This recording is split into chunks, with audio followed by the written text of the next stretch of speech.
is 757 Saturday Sports Talk with Matt Hatfield and Coach Ed Young. How about this, Judge? How about this? Grafton beats Bruton. You have to wear a Diamondbacks jersey. Here we go again. Why can't I go out and buy Okay, how about this? Suit? How about we make it better? Diamondbacks jersey or hat. Give you the option. Hat or jersey. And if the Yankees on the next show, I got on the next show. If Grafton beats Bruton, but if Bruton beats Grafton, this will get Bruton people so excited to have me have to wear a Yankee hat and shirt or jersey. Oh gosh, if Bruton beats Grafton, I have to wear a Yankee hat or jersey on the next show. Oh, we can do that. That means, all right. That means do we have to shake on it? You already have the Arizona stuff. This is great. I don't know. Wait a minute. I think I do have a Yankee hat. Whoa. You're a lifelong Yankee fan and you don't have the Yankee stuff? That's a bad job by you. See, I never was big on memorabilia. I've had people give me something. I got a baseball bat with my name on it. He wants free stuff all the time. Good Saturday morning, everyone, and thanks to Grafton's 21-10 win over Bruton on Monday night. As I pull out of my bag, Coach Ed Young is with me. I'm Matt Hatfield. Take your pick. You have Diamondbacks hat, purple, or the red, or here's the jersey to put on for the audience out there. Look at this. No, I'm gonna wear the hat because I'll unbutton the jersey. I don't fit. My head's too big. See? No. Here, well, try the purple one. It's adjustable in the back. That's adjustable. There you go. Look at this. You got to, put it on the headset. Don't mess up too much here. This is wonderful. This is the kind of stuff my agent. Here you go. Didn't warn me about. And here's the jersey if you want to don that since you lost. Okay, Who's got to pay up? I thought it was the fact that we're just wearing the hat. How are we getting the jersey involved in all this? Well, I mean, you can pick one or the other. So, I mean, this is what you can do and get a little closer in the screen here. So I'm going to have to put it on later because there's too much going on here. But my agent will hear about this, that I got to wear Arizona. What is this, a AAA farm club? What is this? No, we're going to the playoffs while your boys are at home. Although I was so angry with that loss to the Yankees on Monday. I'm telling you, I was spitting fire. If people could hear the things I was saying, they'd be you can't say that Ed Young doesn't uphold the deal. Look how much better you look. You're gonna get thousands of followers and ladies. You're gonna have ladies crawling out the woodwork for you. But we've got a lot of high school football to talk about. We've got a special guest on the show later on towards the end. We're actually gonna go a little bit later than our normal program slot from 10 to 11:30 since we came on a little late again because of weather. This is what this guy's paying up for, the traffic and being tardy, and he lost his agreement with me. Thank you, Grafton Clippers. Well, being tardy now, let's I don't know what's going on downtown Suffolk, but they had the police block off everything. They're still partying over Kings Fork and Nansemond River, who played that double overtime classic last week. Both teams winning in thrilling fashion on Friday night, and you were at one of them, which we'll get to here in just a second. Well, I tell you what, it's not comfortable in Arizona. Come on, you made an agreement. But I didn't. You made an agreement. You can Arizona. Pick one or the other. I'm not. You get your headset full. You got a bandana. What are you doing? Let's get to the high school football scores. You're going to make all kinds of noises and. All right, the jersey. Here we go. Let's get it straight. Oh boy! Oh boy! Oh boy! You are something else. You're making all kinds of rattling. Don't do that. People want to get to the high school football. I want people out there to realize what I got to put up with this nut job and doing all this kind of stuff. How come every time I win a bet, nothing ever happens? No, it wasn't a bet. It was a gentleman's agreement. Let's be nice here. That could be a gentleman's agreement when there's only one gentleman in the room. I don't get that. That's me. And by the way, we'll talk about the other Arizona team that had a great win later on in the show. But let's get to the high school football action from Thursday night and Friday. We're actually going to begin, if you don't mind. We had Tuesday night high school football. Do you want to start there? Tuesday usually comes before Friday. Yeah, that's how it works. So we'll begin there. We'll begin there. And we appreciate for Woodrow Wagner to tune in. Thank you, Woody, for tuning in to the show. Let's go to what happened on Tuesday night in high school football around the 7-5-7 as we had some games that transpired on Tuesday. That's where we'll actually begin with our we'll actually have some Monday and Tuesday scores for you to tell you about. But in the Beach District on Tuesday night, you had a couple of interesting results. You had the Cox Falcons rally from 14 to 3 down, 11 at the break. They won 17-14. Fourth and goal, touchdown pass from 15 yards out by Gage Treffery to Carter Rodriguez. You'll hear from Coach Tyler Noe after that when we played our interview with Treffery and Rodriguez on the Hash with Hatfield on our podcast that comes your way every Thursday with high school football being the specialty for that 45-minute to an hour podcast each and every week. Also on Tuesday night in the Beach District. And again, they're going to play some games on Monday night this coming week. As you're looking at a big score, you're pointing that out. We'll get to that in a second. Northumberland 72, Prince Edward 46. That's outside the beach. That caught your eye. Basketball started. Basketball on grass. He did. He's getting started for basketball, which you have the Ben Moore Fall League in honor of the late, great Ben Moore every Wednesday night at the Boo Williams Sportsplex. If you want to see Ed Young, give him a hard time, get his autograph, shake his hands, throw eggs at him. Just be careful when you throw eggs at him. We got security. We'll get you out. Yeah. You can also watch Marcus Jackson of John Marshall dunk the basketball 8,000 times a game. Oh, my gosh, is he a monster out there for John Marshall, the Justices. Justice is being served every week. Player out of Maryland, right? Yeah, and we interviewed him. It'll be up on VirginiaPreps.com very soon. But a lot of teams in there from Western Branch and Deep Creek to Nansman River and Norcom and Tab and John Marshall, among others, and JV squads too. But back to the football side of things, besides the hoop stuff, Green Run a winner 68-7 over Prince of Santas. It was another big performance from their quarterback, and Kassan Farrar, who was just clicking yet again. This kid does not get slowed down much at all. He had a couple of touchdown passes to one, Keelan Brody Adams, the Virginia Tech commit, who's got 51 in his career. Jaden Anderson from 39 yards out. Also found Tayshawn Young-Steve from 40 yards out. And Caleb Turner, the Eastern Michigan commit, had a couple of defensive scores in that one. 2 pick sixes in the same game. How about that? He could be up for Chicho's 757 Football Player of the Week with that performance, Ed. Last week it went to Messiah Daylight Coming, You Want to Go Home, Messiah DeLome of Warwick. He had 3 picks and a touchdown catch for the Raiders as they beat Gloucester to get to 5-0 for the first time in about 23 years or so, or 22 years. But Green Run remains the top dog. And a couple more scores from the Beach District. Ocean Lakes over Kellum in triple overtime as they won that game 20-19. Triple overtimes. They blocked a 35-yard extra point try after an unsportsmanlike conduct penalty on Kellum, so the Dolphins win that. We both got that wrong. We also got wrong Tallwood over Kempsville, 30-13. Lions are quietly humming offensively. I think John Keppels found the formula behind quarterback Jacob Rojas. They're averaging 31.5 points per game at second most in the district, only to Green Run. And one more score, Bayside blanking. First Colonial 42-0. Halim Hardnett had a big touchdown early in the second half, and it was all Marlins from there. But I think the story of the Beach is Cox at 4-1, a surprising 4-1 they are right now, and looking like a factor to make some noise. Yeah, I don't think we had Cox up there that much. Coaching change. It's different philosophy coming in. We got to fill them out and see what they can do, but nothing's changed with them. They're right there. And again, traditionally, Cox in the past, type of team that you can't make a lot of mistakes against and expect to win. And they're a team that doesn't make a lot of it. They execute very well. And they've got a really good kicking game with Sam Braidwood. He's got a number of touchbacks this year, field goals. He's able to boot the ball and put people inside their own 20, touchbacks galore, and inside their own 10. So I think that matters for field position. Do you want to hear from the head coach of the Falcons, Tyler Noe, who's a Coach of the Year candidate, in my opinion, early on here, to hear what he had to say after that win? Yeah, I love hearing coaches talk. Let's hear from Coach Tyler Noe after that big win, coming from behind against the Salem Sun Devils right now with Hatfield and Young at the Plex. Look at that nice TV behind us, and let's hear what Tyler Noe had to say after the big comeback victory. All right, here with Cox head football coach Tyler Noe. His Falcons beat the Salem Sun Devils for the second straight year. His first as the head coach, and you rally from 11 down at the break to win this one, Coach, 17-14. It didn't look too promising at intermission, but you all hung in there and you got it done with a really big time-consuming drive to begin the half, and then down the stretch you get some clutch third and fourth downs to pull it out. Yeah, I mean, Coach Hall, give credit to them. They have a great team over at Salem. Great coach, great guy.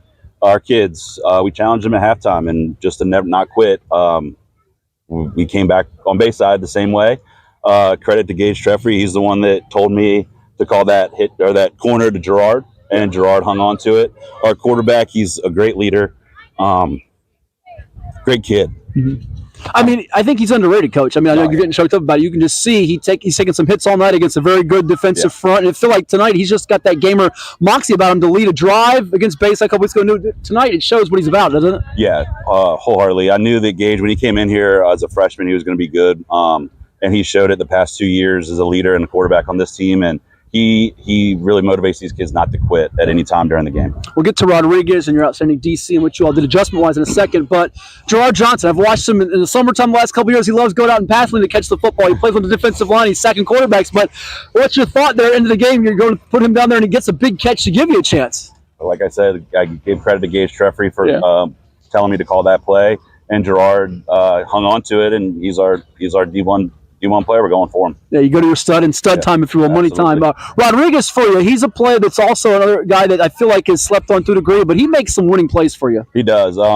He's a great receiver. He runs great routes. He came over to me every time that we were on offense, and we talked about what he thinks that could beat them. And he, like I said, he runs great routes. He hung on to that ball and the 2-point conversion. He's very underrated, and he's only a junior, so I'm looking forward to the next year and a half with him. What's it say about your defense and your defensive staff? I know with coordinator Brian Graham there for you leading up there. I mean, you played Bayside, who was explosive the first 2 weeks. You hold them to single digits. You play Salem, who put up 48 on Tallwood. You shut them out in the second half. And I watched you in the summertime, and that scrimmage against Warwick is very explosive. It feels like you're more cohesive and tackling better, and the fundamentals have improved night and day from then to now. Yeah, big time. We couldn't get the quarterback down the first half, so Brian got into him a little bit at halftime. But Brian and his defensive staff have a great scheme going into every single game, and I credit Brian for keeping us in that game on offense. Shout out a couple of those guys. I know Max Palmerton was big for you at linebacker. Max Palmerton, Josh Walton, Nasir McCarter, our defensive end, Rex Miller, he's our safety back there. Landon Fidel, they picked on him a little bit, but he showed out in the second half, and we got the victory. I'd be crazy to say that your MVP isn't a Treffrey or a Gerard Johnson, but another guy that could be your MVP is Sam Braidwood, your kicker and punter, who's just getting touchbacks left and right, making field goals. He allowed us to become a field position game in the second half, didn't he? Correct. He did the same thing in our game against Ocean Lakes as well. Pinned him back. He pinned him back tonight. And, tough decision not to kick that field goal down here when we got down the first half, but we needed points, and Sam's going to be there for us no matter what. Yeah. Lastly, Coach, you're 4-1 in your first shirt at the helm. I know you've been a Cox guy for a long time under Coach Bill Stachelski and then under the Pro Football Hall of Famer Alan Faneca. People know what you're about as far as fundamentals, discipline, well-coached team that's going to come prepared. They're also looking at this team going, how are they 4-1? But you don't care, you're 4-1, right? No, I mean, and this all credit to the kids and the coaching staff. The coaching staff, they put on a great game plan every week, and the kids don't quit. They are in the game till the end, no matter what. I can't be more proud of the kids and the coaching staff. Well, Coach Noe and his Falcons gave the home faithful plenty to cheer about tonight and a comeback win that will be remembered for quite a while. Thank you so much, and all the best. All right, thank you. So that was Tyler Noe of the Cox Falcons. They got a victory over the Salem Sun Devils. They were down against both Bayside and Salem, and they somehow pulled it out of the fire. That was part of my Hats Hits that we give the 5 takeaways on Twitter. We'll spare that from him today because he's already having to deal with this mess. So, but they're 4-1. Saturday's room. 4-1. Can they be the second seed in Region 5A with Indian River falling, which we'll get to the Friday scores as you saw on our screen a little while ago, coming up here after the break. With Indian River falling down, it looks like Green Run's got the inside track to the 1 seed in 5A. And remember, the teams from Norfolk and Newport News and some from the city of Hampton, when you talk about the likes of Maury, Warwick, who's unbeaten, looking really good, Bethel, Kickotan, you have the Suffolk schools like Nansemond over in Kingsport. They're in 5B, so those teams wouldn't meet until the state semifinals, which people are projecting a Maury Green Run matchup, although there's some teams like, say, an Indian River or a Cox or a Warwick or a Nansemond or a Kingsport saying, hold on now, we're still in the picture. But I feel like it's the – and I hate to say it this way, the 5A bracket's not as tough at the top as far as region semi second round as it is in 5B, which has suddenly become tougher because it really was a cruise control cupcake for Maury the last couple of years. Whereas now, when you have 3 top 10 ranked teams in our Virginia Preps top 10 in Class 5, it looks like a harder road, although the way Maury's just whacking people, I'm not sure it's going to be that hard anyways. Yeah, in terms of Cox being there right at the end, I'm a little skeptical or hold back to say they will because of the other ones I think are a little bit more athletic. Now, listen to Coach talking there. Very low-key demeanor, very grateful to his staff, his players, deflecting a lot of the success to them. There'll be a problem to play, but I'm not sure there'll be, when you mention all those teams that have all that speed and depth, I don't know if Cox can handle all that. One score from Thursday night before we get to Friday and take a break, by the way. It was Woodside against Denby in a matchup of winless squads over at John B. Todd Stadium in Newport News, and the Wolverines got the better of the Patriots and Tommy Reeman's crew, 41-0 to give Coach Breck Hall his first win. Jerron Crittenden had 3 touchdowns in the second half in that one, 2 rushing, 1 receiving, and they also got a freshman QB in KJ Wyatt that played pretty well in the second half. It's their 16th consecutive win in the series, which they lead all time now, 21-5. So Woodside will not go winless. Denby still got that long losing skid they're going to try to break. We're going to take a time out and hear from a couple of our sponsors before we come back with another segment of some high school football action. You can always interact with us. I put up on our Facebook page, at least my Facebook page at Matthew Hatfield. We'll put it out on X and Twitter in the coming weeks. We're working on getting phone lines for people to call in like we did with our radio show, but you click the link to our live stream, and if you come up on our screen as a potential guest, we'll put you on right with us. So that's a possibility now. We can execute for all of you out there. Just make sure you're clean, because we're not accepting any vulgarity or bad language. You got to stay above board, or we'll boot you and you'll get banned from the show. So they got to take a shower before they come on the show? No, just be nice. Just keep it clean. We don't want any cursing or anything of that nature. Yeah, we don't want anything negative. Because, we'll dump you anyway. You can be negative about him. Just make sure you keep your language clean. And we'll give you a chance to talk with us. So that's all going to come your way right here from the Plex in Virginia Beach. We got a special guest, as we said, later on the show, Steve Melewski, as we talk some baseball. October baseball is almost here. The Tides won the International League. Playoffs. The Orioles won the American League East. We've got week 4 NFL picks. But right now, we're going to take a timeout and hear from a few of the sponsors, including Freddy's, CHKD, One Life Fitness, and John's Tax Service, all making it possible right here from the Plex. Come on back. We've got some more high school football to talk about from Friday night right here with Hatfield and this guy, Coach Young.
Well, it's everybody's favorite time of year again. Time to prepare to make your annual donation to that infernal revenue service. And if you're like me, you need help. Help to keep that donation as small as possible. So get off your W-2 and call John Maynard at John's Tax Service. 455-6763. Every year, thousands of athletes disappear in clutch moments due to falling hydration levels. I used to go missing all the time. I let everyone down. I even let Shannon Sharp down. Yeah, you let me down. They've been told how you feel yourself doesn't matter. That electrolytes are all the same. Then just like that, they're gone. Get yourself back in the game. Get yourself a Gatorade. Could be the difference between dominating and disappearing. Gatorade, rehydrate, replenish, refuel. Okay, who here has reached peak fall? Peak what? Peak fall. I am wearing plaid. And I'm wearing a cardigan. I guess I am eating snickerdoodle cookie dough. And I am eating a pumpkin pie blizzard. The new DQ Fall Blizzard menu has reached peak fall. Pumpkin pie, snickerdoodle cookie dough, and more. They are back. I just love fall. Apparently we all do. Oh, they did it. Peak fall achieved. DQ, happy tastes good.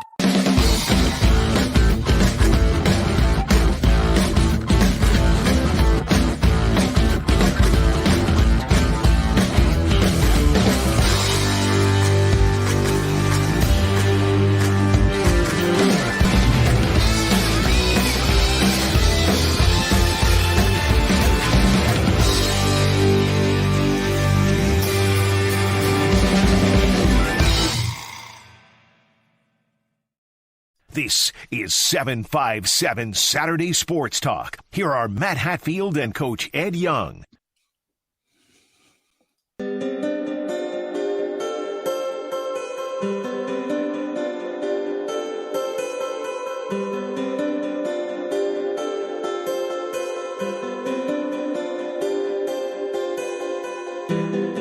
All right, we're back here with 757 Saturday Sports Talk from the Plex. Hatfield and Young, as always, like, share, and subscribe to our YouTube channel, beachsportsplex.com. It's available on Facebook as well as Twitter, or X as people call it, at 757 Sports Talk. We've got a link up there on Instagram.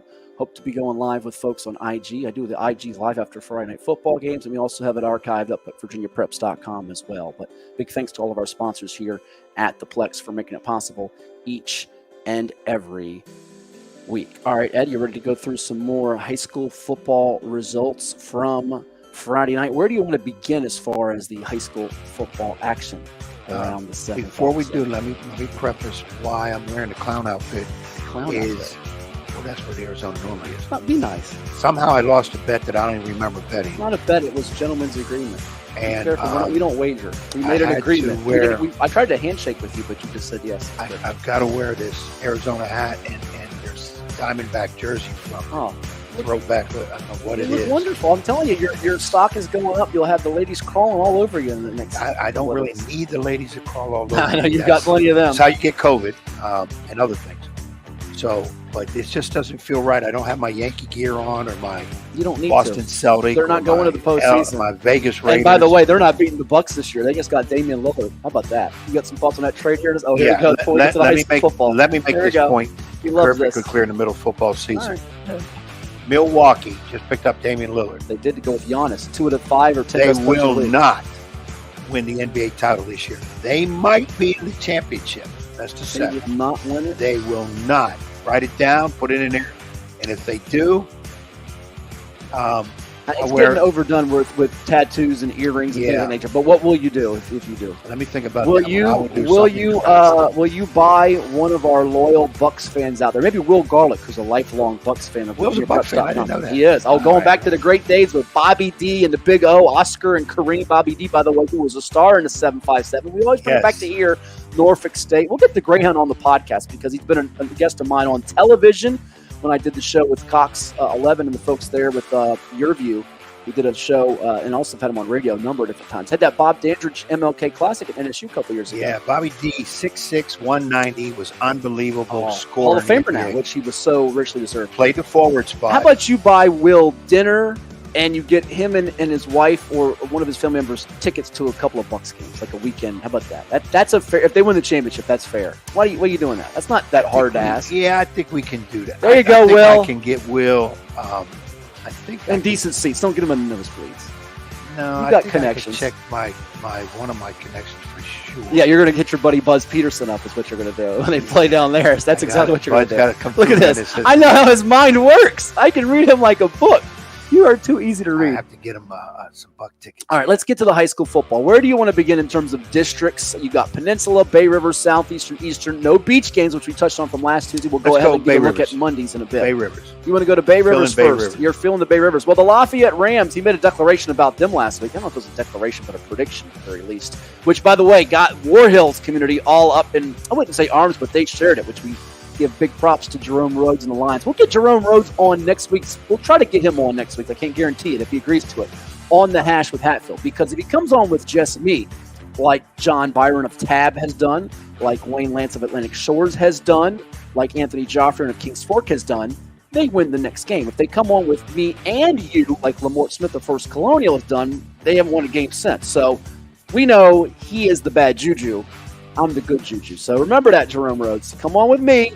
You're in good shape Thursday. If you wait, can't promise anything's going to work in your favor. As far as the Bay Rivers go, Smithfield beat York 35-12. Yes. He's happy because Tracy Parker is a buddy. Yeah.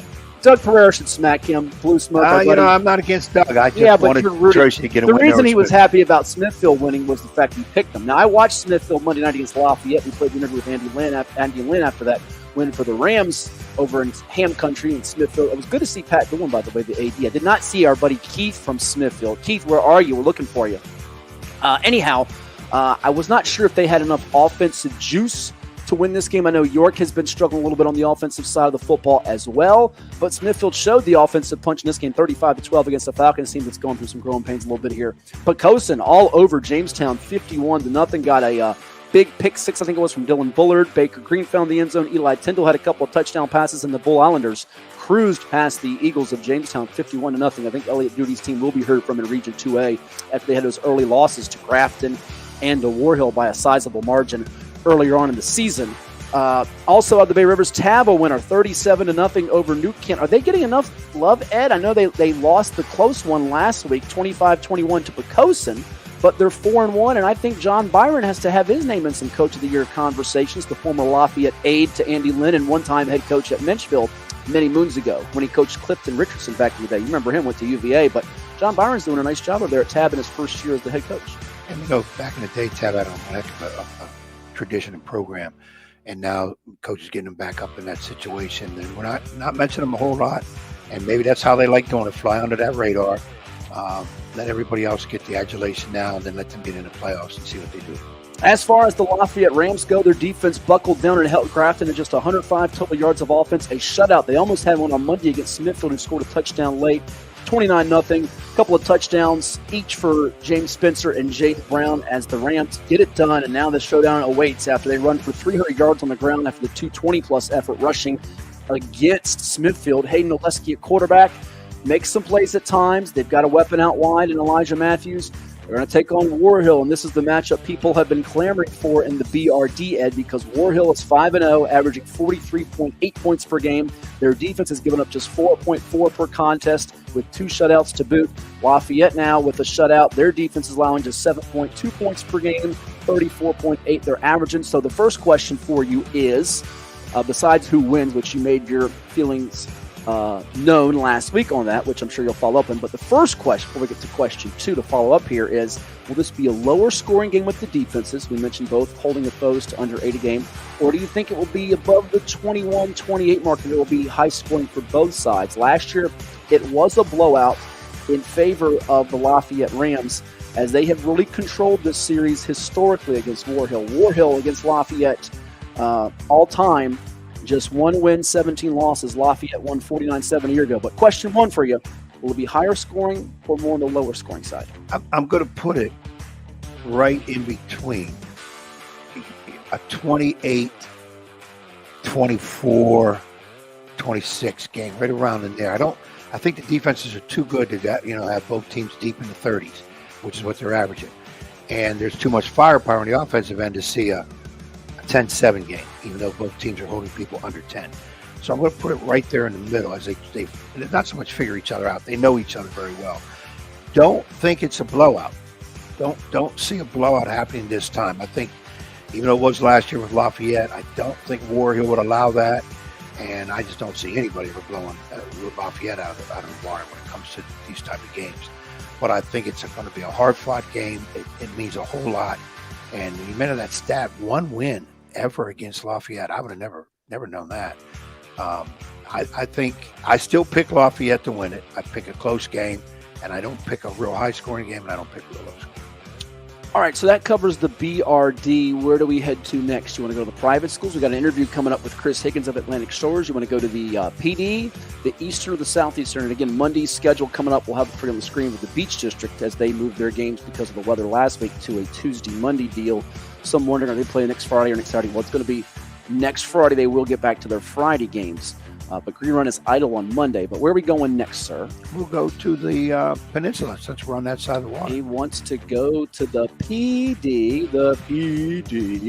And for that, we begin with the Bethel Bruins, a victorious team over the Kickitan Warriors as they won it by a count of 21-0. Good game for Bethel in this one as far as Elijah Brown, a 30-yard touchdown pass to Derek Fisher, not the ex-Lakers guard, but the young man playing for Bethel. I understand it's kin to our good buddy Dwight Vick, by the way, and the Vick family. I didn't realize that the other day. Someone told me that. Right. They hold Kickitan to just 41 yards on the ground, 51 total for the game. They get 2 interceptions, and Amari Pryor, 28 rushes for 103 yards and a touchdown. They had 36 runs as a team for 130 yards. They passed for $120 with Brown, and they finished up with 250 yards on 57 plays. So the Bruins now at 3-2, and David Porter's team looking like a playoff contender out of Region 5B. The problem is 5B is loaded with Warwick and with Nansemond River and Kings Fork and Maury. Also out of the PD on Friday night, you had Menchville shutting out Gloucester 42-0, and you also had In addition to that, the Wascally Warwick Waiters, even though there was no Messiah Delome, our recent Cheat Show 757 football player of the week, as you see it come across our ticker with what he did last week against Gloucester. No Marlon Stewart, both watching in street clothes. The Raiders all over, and I do mean all over, the Heritage Hurricanes 42-0. In defeat, Sterling Anderson had 140 yards receiving, but 204 yards passing for Eduardo Rios, 221 yards rushing for the Raiders, 141 and 2 touchdowns from Rajon Hammond. That balance is there, Ed. The offensive line is getting work done. And how about the defense? 5 consecutive shutouts. It was their first 5-0 start in 23 years, and they've only given up 1 touchdown all year, which was on special teams. They are mighty, mighty strong, and it's hard to nitpick with what's wrong with them. Yeah, there's no need to see where their weakness is because nobody's figured it out yet. Anyways, that's an amazing stat. Shut everybody out, and the only score against them was on special teams, which, you don't want to have. It technically goes against their defense, but it wasn't defense on the field. But I'm Warwick every week is impressing me more and more. They're absolutely legit. You're in the middle of the year now. This is pretty much what you are, and they're very good. They're a very strong defensive team. Of course, everybody wants to know when you get in playoffs and you're playing people from other areas, just how really good you are. People are going to have to be ready to play against Warwick. They hit you hard, and they play better when you're in the red zone. They do not let you in the end zone. And there you see it. Chicho's 757 Pizza Football Player of the Week was Messiah Delone for 3 picks, a 55-yard pick 6. They gave him a week off. He got a break before the Raiders get back to action on the gridiron next week as they try to make it 6 consecutive shutouts. They take on Denby, so there's a pretty good chance of that. By the way, circle that game October 27th against the Phoebus Phantoms, Ed. And by the way, Phoebus Hampton today at Darling Stadium as we look at the picks that were posted on VirginiaPreps.com. You've got this one scored, sir. Phoebus taking the W, 27-0 shutout. I've got it 35-7. I do think the Crabbers will find the end zone. It might be late, but this used to be the game of the year in Hampton Roads and in the state of Virginia. Hampton's getting better, but I look at that King George school and I just say, how are they going to sustain offensive drives? And Phoebus's defense actually helps set up its offense with great field position more times than not. Yeah, we're not quite there where we used to be, where this was 2 undefeated teams coming into it, all the talk of the Peninsula side, bragging rights, all that. Both teams have guys going Division I all over the place. Phoebus is still there. Hampton has gone through a resurgence. Of course, Mike Smith finally stepping down, and I stay with Phoebus in this right now. Yeah, Woodrow Wilson trying to get the Crabbers a big stunner to move to 5-1. Going to be hard to do. They got their work cut out for them against the Phantoms, who are reigning 2-time state champs in Class 3, now competing in Region 4A this year at the Class 4 level. All right, we've taken care of the Peninsula Bay Rivers. Before we head to break, you want to squeeze in the private schools and then come back with the Eastern and Southeastern to put a bow on the high school football action, to our NFL picks, and bring on Steve Melewski.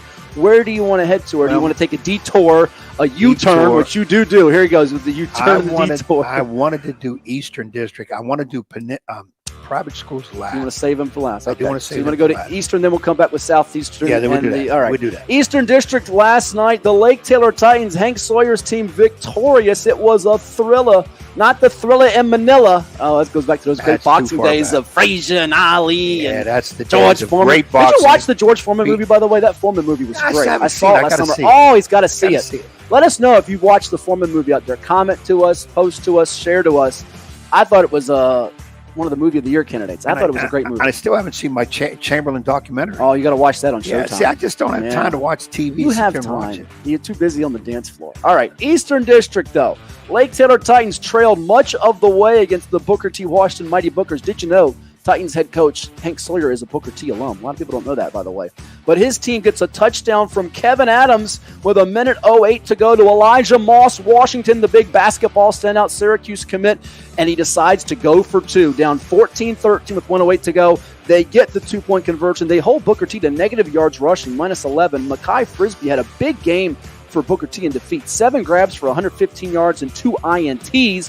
Would be a player of the week candidate, although his team lost, so I'm not sure he's going to be up there for that. And the Titans get it done. And you know what? They go for 2, and Lake Taylor snaps the 3-game losing skid. They're now 2-3. Big win for them.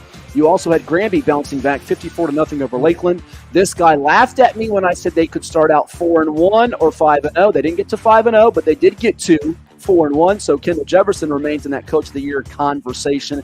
And the Maury Commodores had no problem whatsoever as they took care of business in decisive fashion. 68-8 over Norcom. I believe the score was 61-8 at the half. So if you're looking at Maury this year, and they played some heavyweights already with Wise out of Maryland, Highland Springs, the state champs last year in Class 5, now competing in Class 6. Dinwiddie, who won the Class 4 state title. By the way, they took a tough loss to Thomas Dale Friday night last night, as the Knights of Thomas Dale got it done with a backup quarterback playing for the injured UVA commit Ethan Minter.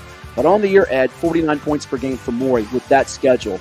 That is no small job. That's impressive work. Very impressive. When you're good and you're playing all those power teams and winning, sometimes winning decisively, yeah, that says a whole lot about where you're at.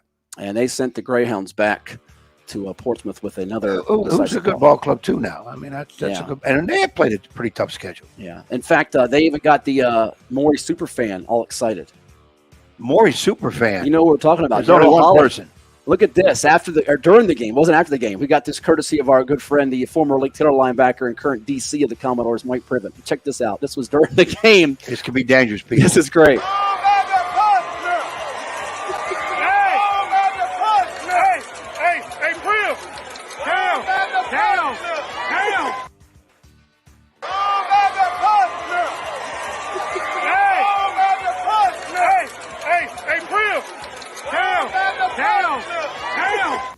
That is the great Darryl Holly after the game. That was something. Go on back to Portsmouth. My gosh. That's what he's going to be chanting to Ed when he goes to those basketball games. Go on back to Suffolk, Ed Young. I was in his crosshairs back in the day when I was coaching in Norview against Jack Baker. Had some battles, and I remember that voice.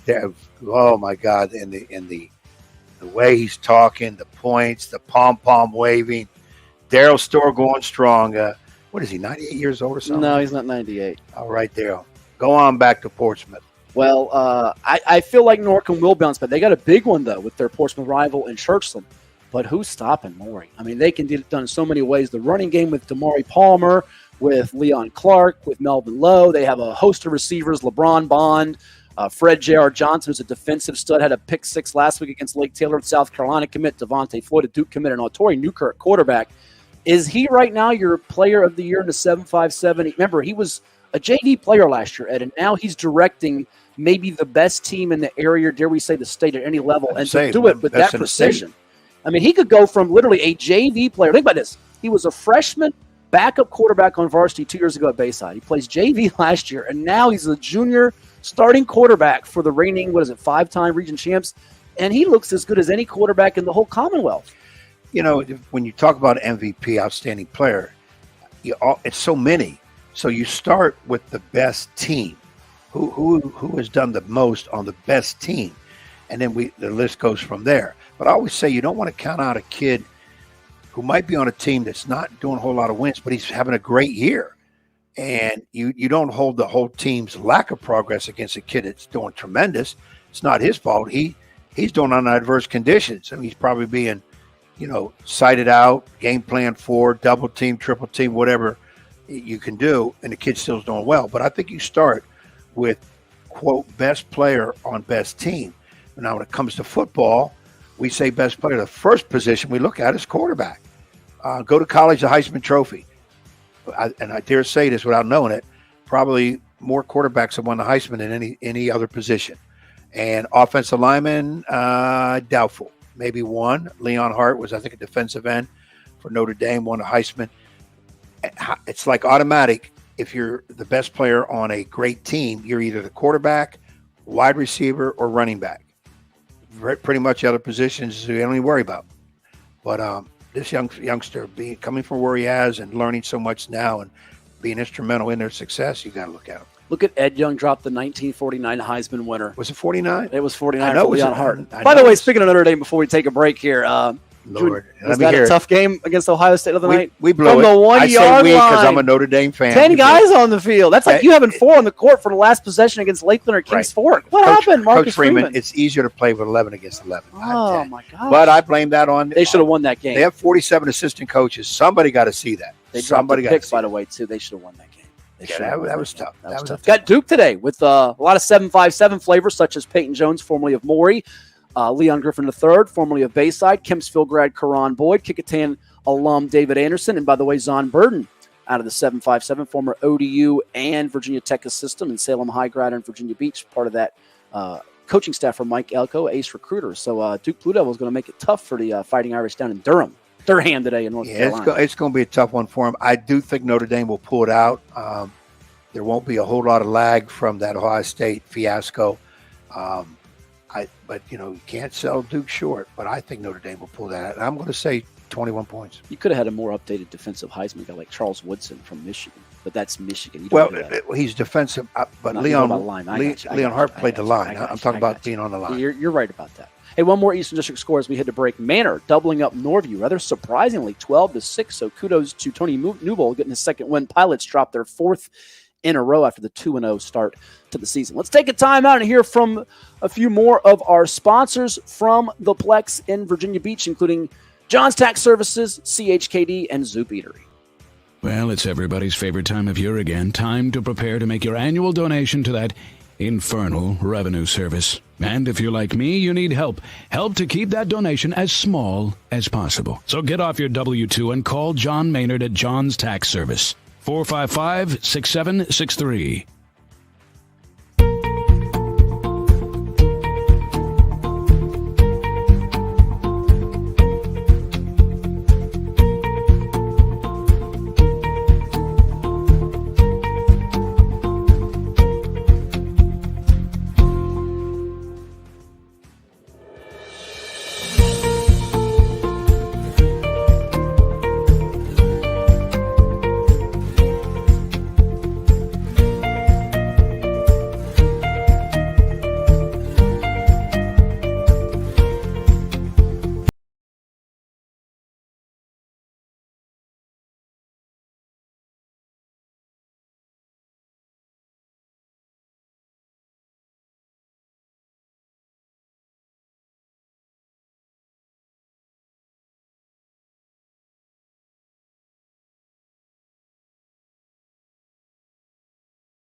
And now back to Matthew Hatfield and that evil basketball coach. Blast you, Ed Young!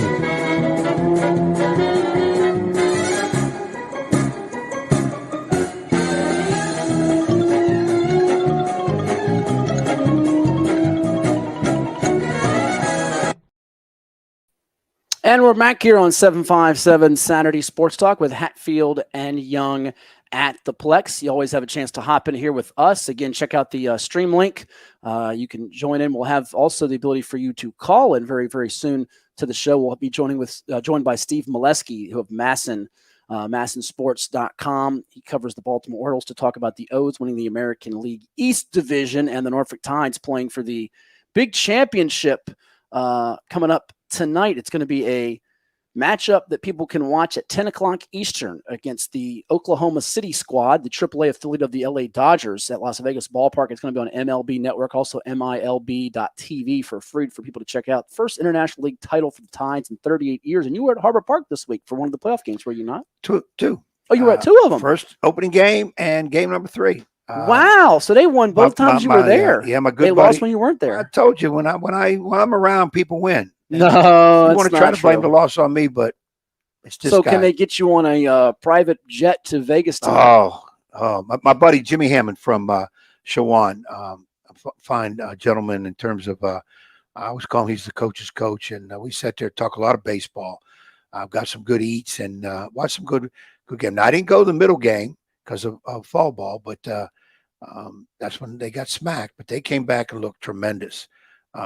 That third game knocked Durham out of there. Now they go to, and it's kind of weird because they're going for one game only. The AAA World Series is one game.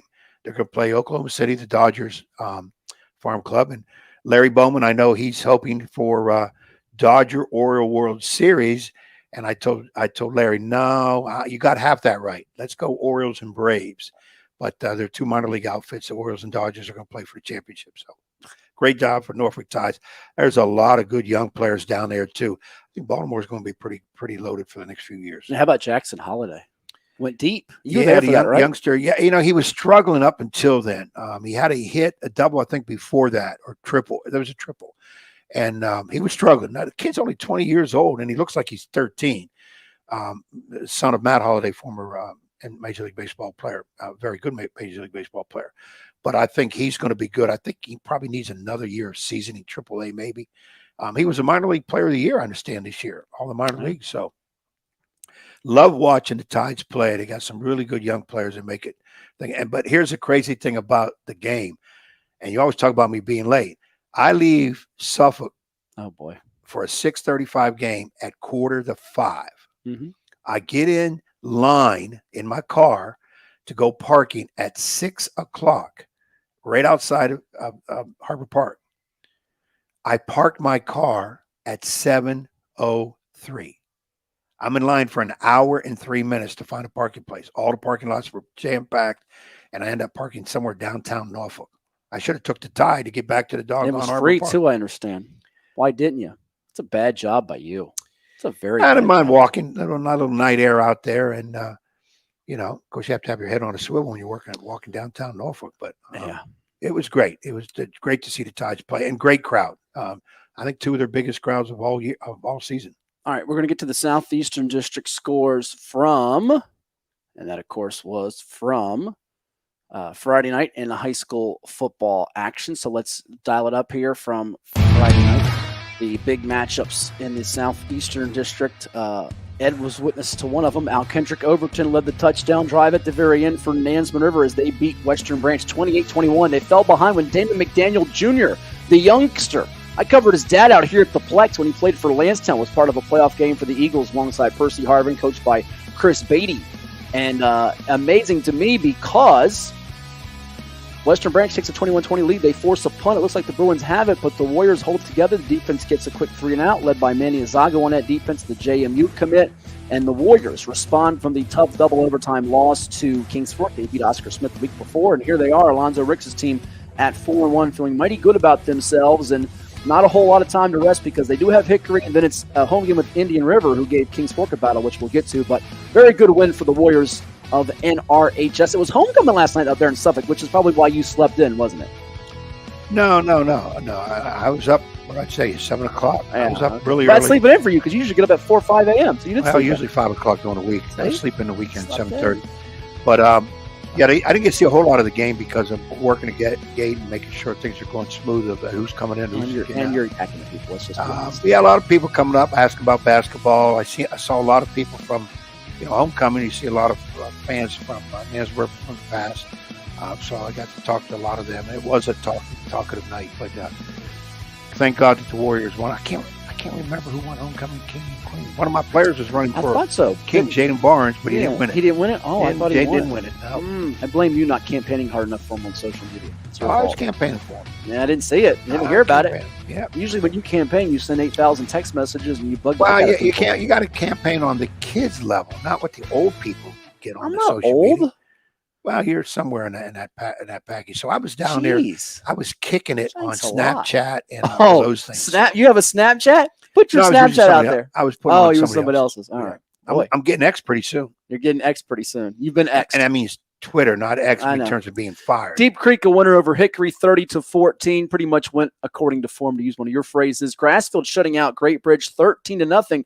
Got to shout out the kicker for Grassfield, who hit not one but 2 field goals. We're talking about Carson Cunningham. That's the son of our buddy John Cunningham. Remember Best of 7x7? Yeah, Johnny. Good job for Carson out there. 2 field goals, 25, 31 yards. They could have used him last week for the Ravens. I'm not going to knock Justin Tucker like that. We could use him with the Cardinals. I mean, a lot of NFL teams could use him potentially one day. And Matthias Kaiser had a 64-yard pick six, says Joe Jones and the Grizzlies, with our good buddy Rod Johnson on the staff as well, getting a W over Great Bridge for the second year in a row, their Chesapeake Southeastern District rival. Also in the SED on Friday night, it was the big one, Kings Fork, Indian River, double overtime. It was a matchup that people were looking forward to, and it did not disappoint whatsoever, Ed, as this was a really good game between the Bulldogs and the Braves. Rayvon Moore ran it well for Indian River, got them tied up. It went to overtime. In the second overtime, they just needed a score like they did against Nansman River. And Javon Ford redeemed himself from dropping what could have been the game-winning touchdown pass late in regulation. He runs for 117 yards and 2 touchdowns, the eventual game winner, as Kings Fork with Anthony Joffrion remain the only unblemished team in the Southeastern District. How about that? 2 weeks in a row, they win in double overtime against quality foes in the Rivers, Indian and Nansman River. They'll be glad to know they don't play a River next. They go to Grassfield coming up, but 24-21 last week, 20-14 this week, and here they are atop the SED all by themselves. Yeah, we kind of surmised at the beginning of the year maybe Oscar Smith. Don't do we. I picked Kings Fork. I think you had somebody else. Go watch the tape. Smith. Pull the preview show Smith. out. I think I had Kings second. Kings second? Kings Fork second? I think I was second behind Smith. Indian River up there, of course, the Nansman River Warriors are well, only the loss to Kings Fork so far. So, but the Bull Puppies were the Bull Stop dogs. calling them the Bull Puppies. They keep winning. They're grown you dogs. You got to be a puppy before you're a dog. They're dogs. Everybody loves they puppies. got some straight dogs on that team. Everybody loves puppies. Ask Jerry Lawler. Everybody loves puppies. Who? Jerry Lawler? At the King? Reference. Yeah, the King. I don't watch WWE anymore. It's this Darius win with a 43-yard touchdown catch. They got a sophomore quarterback in DeAndre Artis-Boone and slinging it, and that defense has got a bunch of people. Joshua Pittman, Kayvon Blanding, they're all eating on that defense. They're eating. They're biting. Yeah, they got it. The hatred runs deep for a Nansman River guy. No, you can just not, see it. No, you can no, just be careful see it, smell it. I do not hate. I know, Kings Fork, but it's a rivalry. It's a rival. Yeah. I mean, and you're still bitter that they lost. You lost last week. Yeah, when we play them, I want to win. I want to beat everybody, but it's a little more special when you beat somebody else in the city. But those programs are very good. Lakeland football struggling right now, but Kings Fork football just riding high. And a lot of tremendous athletes done a really good job. Sure. And by the way, give Indian River credit. They went 77 yards in the last 5 minutes to tie the game, got that touchdown run for more and a 2-point conversion. I think Brendan Carr's team is starting to grow a little bit. Their defense has been rock solid all year long. They're only giving up on the season with 3 shutouts, a total of 6.6 per game. They've got Oscar Smith next, and then Nansman River the following week. I don't think, and then Western Branch after that. They have 3 toughies in a row, but they're not going. Kings Fork. Well, yeah, if you include the last week. So but they're not going 0-4 in that stretch. And I don't think that they're necessarily going to go maybe 1-3. I think they'll win one of the next 2, and they could beat Western Branch. So, I mean, they can certainly go. And look, their seed might be a little misleading in Region 5A because you have all the beach schools, your Green Runs, your Coxes, your Salems, your Baysides, everybody but Lancetown out of the beaches in Region 5A. But I tell you what, that's not a team you want to draw in the first round of the playoffs. No. Are we safe to say that 5A, especially with Jordan Harris and Johnny Shaw coming after you, if they sack you, you might not get up in the morning? Yeah, well, right now, Florence Bowser Elementary school team sacked me. I'm in trouble. Or all these youngsters. I'm looking out a window here. We got so much going on here at the Sportsplex. We got field hockey. We got football. Mustangs football with our man Bruce Pearl. Tons of things going on out here that grabs my attention. People all over the place. Great football weather, too. It's cloudy, windy, a little bit of rain. It's perfect.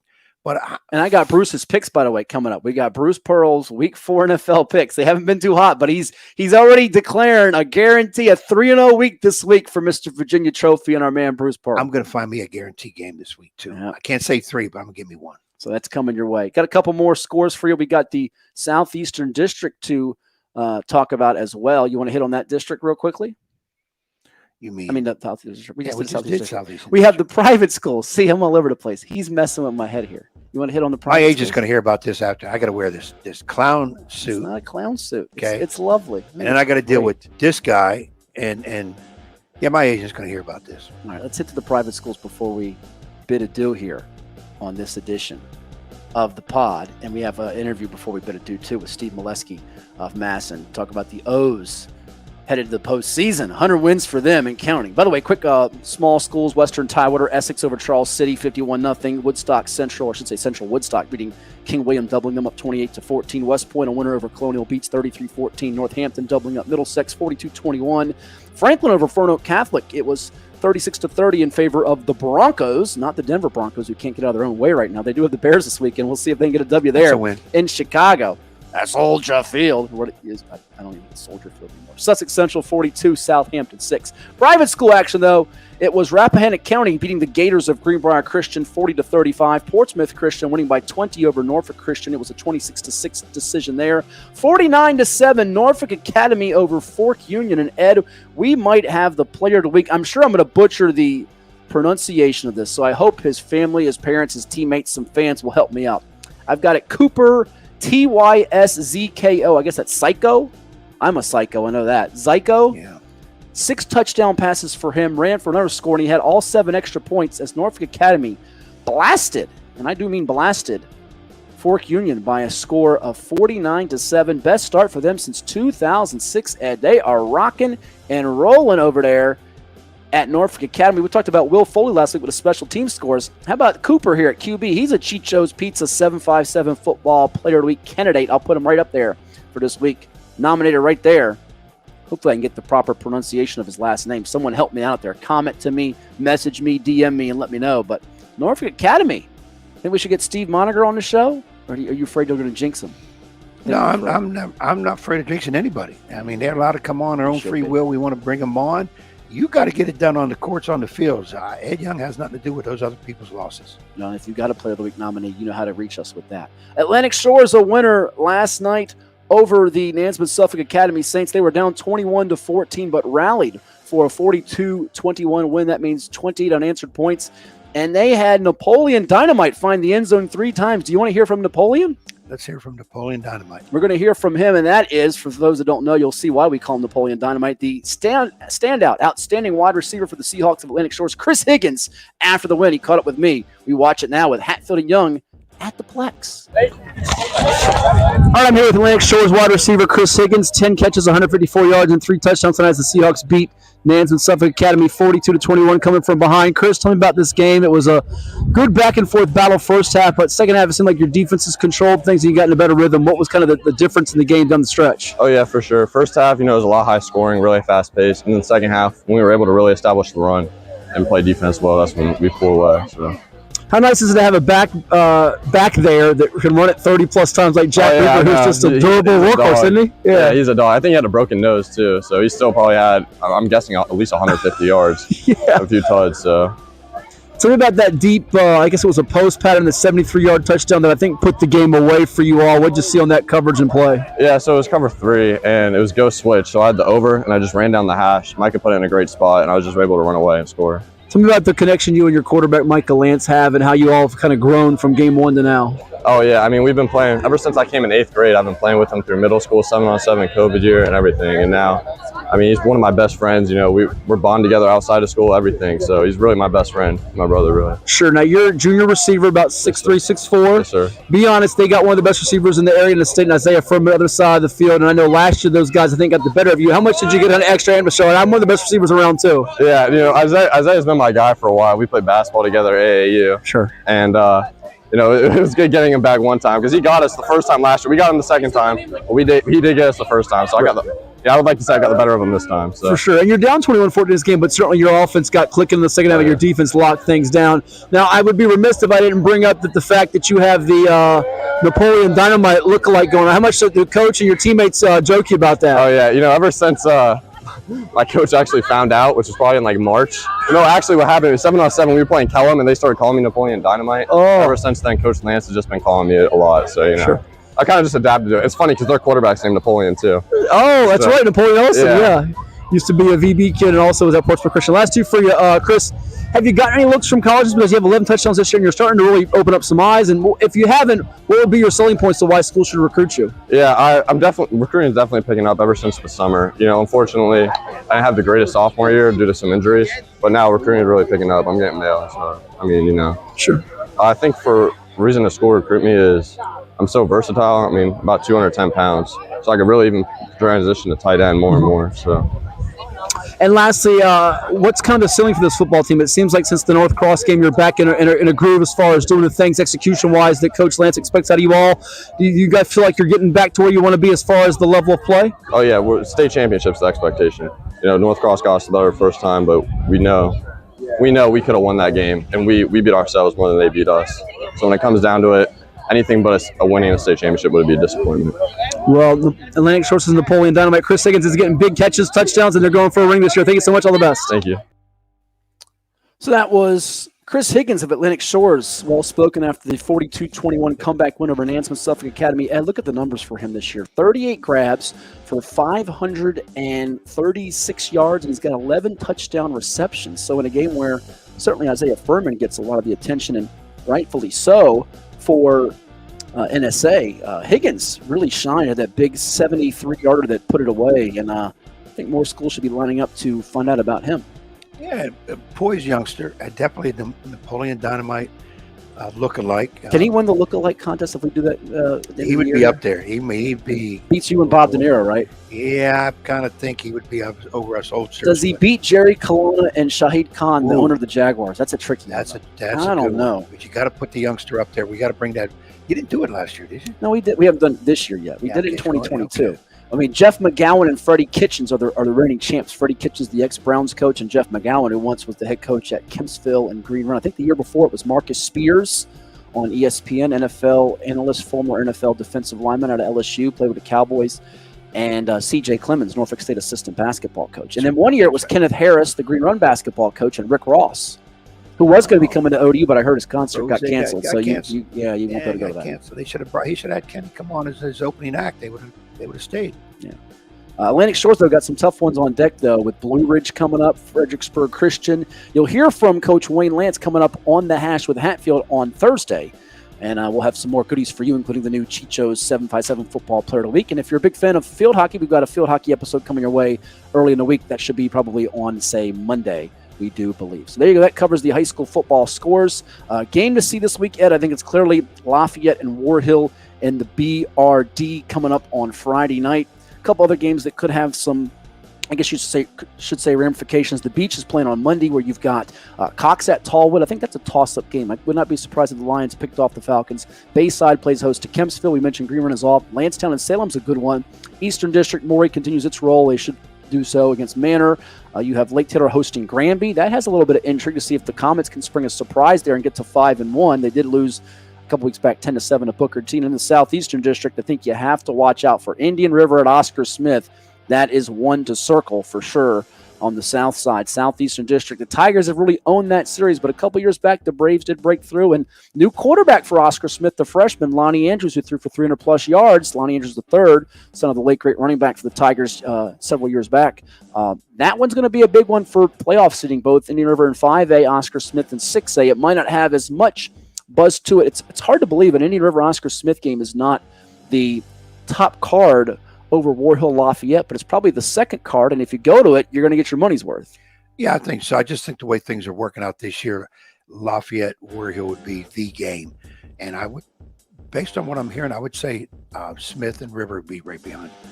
All right, so we're going to take a timeout and come back with our NFL picks. Then we'll conclude the show with Steve Melewski from MASN to talk about the Orioles and the Tides and the MLB playoffs that are on deck. It's all right here from the PLEX, Hatfield and Young, and we're going to take a timeout and hear from some more of our sponsors before we come on back for you. Week 4 NFL picks are on deck next. Man, I wish I was out there. Let's unretire. Why, Matt?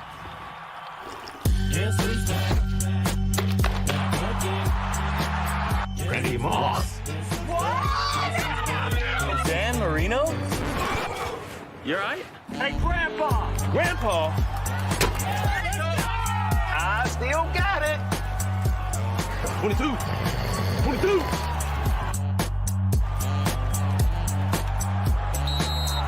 Jalea game, number 13. Let's see. Hey. I need that senior discount.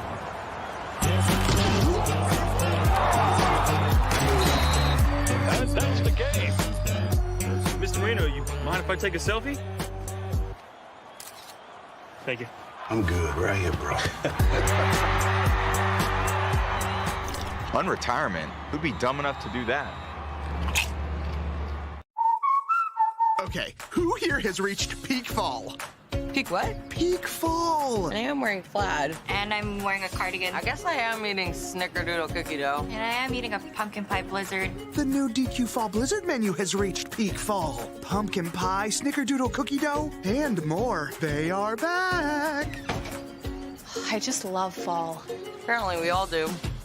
Oh, they did it. Peak fall achieved. DQ. Happy tastes good.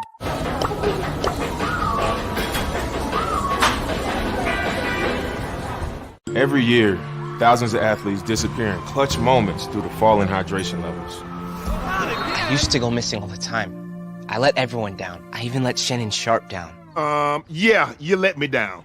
They've been told how you feel yourself doesn't matter, that electrolytes are all the same. Then just like that, they're gone.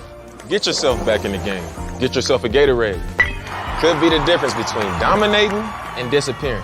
Gatorade, rehydrate, replenish, refuel. Commercial set here, hold on. Okay, who here has reached peak fall? Peak what? Peak fall. I am wearing plaid. And I'm wearing a cardigan. I guess I am eating snickerdoodle cookie dough. And I am eating a pumpkin pie blizzard. The new DQ Fall Blizzard menu has reached peak fall. Pumpkin pie, snickerdoodle cookie dough, and more. They are back. I just love fall. Apparently we all do. Oh, they did it. Peak fall achieved. DQ, happy tastes good.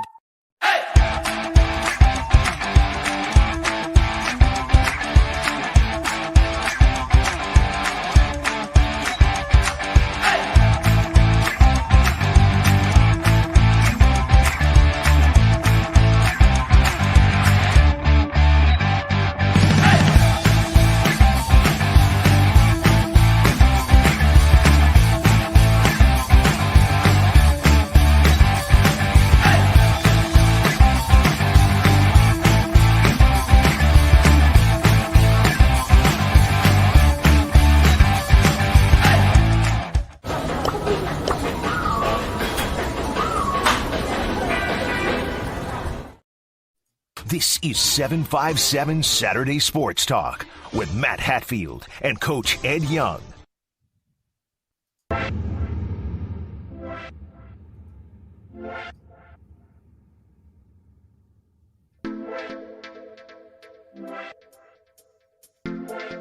All right, we're back here on 757 Saturday Sports Talk as we give you the NFL picks for a week number 4 in the league where they play for pay right now. Very, very interesting matchup between the coach, Ed Young, and Matt Hatfield. These two stellar forecasters and prognosticators. Stellar key word. I almost said fornicators, which would have been the wrong thing to say. I would have had the Josh Sweat blooper, by the way, which got, by the way, I don't know if you noticed that Josh Sweat found that on X or Twitter, and he put some laughing emojis. So he did find it funny. He wasn't offended or mad or angry. People watched that from several weeks ago. Right now, I'm 3-6. You're 4-5. We are just stinking up the joint. Bruce is not doing a whole lot better. He's 2-6-1 on the year. But so I'm in the lead. You're in the lead under 500, which is just disgusting. I feel like I'm playing in National League Central. You mean American League Central? Both Central divisions. Whoa! Don't knock the Brewers. Brewers get ripped out in the first round. Who they play? They'll play the 6th seed, which could be anybody from Arizona to Cincinnati to Miami or to Cubs. Here's your team. That's right. Go. You're on the bandwagon. Your team. I'm on the bandwagon. Yeah, I can see the day I'm rooting for Arizona in anything. That'll never happen. I don't even know why they have pro sports in Arizona. Would you like to, while you just yakety yak over there, would you like to hear how you took the lead last week? I know the audience is dying and waiting with bated breath as if this is that big a deal. You lost on Tennessee plus 3.5. The Browns winning comfortably. Did they win ever? 27-3 over the Titans. You also got yourself a couple of wins, though, which is what you want to hear about. Seattle 37-27 over Carolina and Andy Dalton. Geno Smith, the magician, got it done for you minus 5.5. And you did have somehow, some way over 42.5 in the Dallas-Arizona game. And Cardinals winning that game 28-16. And by the way, speaking of the Cardinals, we have to quickly hear from somebody about that before we do our picks. But you were 2-1, 4-5 for the year. I was 1-2. Patriots 15-10 over the Jets, so my under 36.5 was a winner.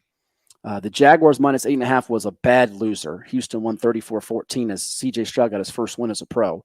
Over 46.5 Lions, Falcons was a loser for me. 20-6, the Lions got it done. So 3-6 on the campaign, third straight 1-2 week. Washington plus 6 was not a winner for Bruce as Buffalo victimized Sam Howell 4 times, 37-3. Josh Allen. The Bills have won 2 in a row since the Monday night disaster The disastrous loss at the Jets. Green Bay -1 was a push for Bruce because the Packers came back to win 18-17 over the Saints before the Thursday night loss at home to the Detroit Lions and Dan Campbell.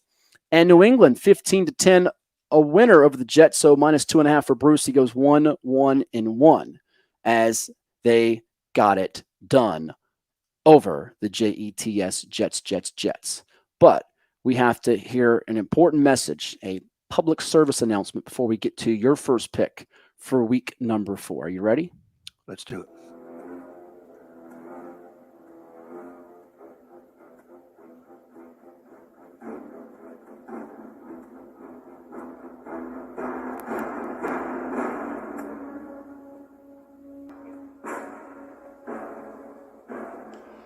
How about them Cardinals? Woo! Bird Gang. Dallas. How did that taste? 7-1 in the last 8 over America's dream. This is America's team. 3-0 against the spread this year, and they've not trailed all year going into the fourth quarter. Bird Gang. That's right, baby. Bird Gang got it done. What do you got to say about that? As you said last week, like everybody else in America, there was no chance. Just no chance. No Arizona chance. beats the Cowboys. That's right. Cannot happen again. Dak Prescott got everybody hating him again now. And they let measly old Arizona, who's playing for the first pick in the draft. Josh Dobbs, baby. Getting it done. All right, let's get to the picks, though. You're up first, Ed, with your stellar record of 4-5, coming off a 2-1 week. You get the first selection. Make it snappy. Give us what you got. I had it, and now I lost it. Oh, my gosh. We'll go to the game, and I'll help you with the line, because I know you have no ability to get these things done properly. Well, I had it, and now I think I might want to change it.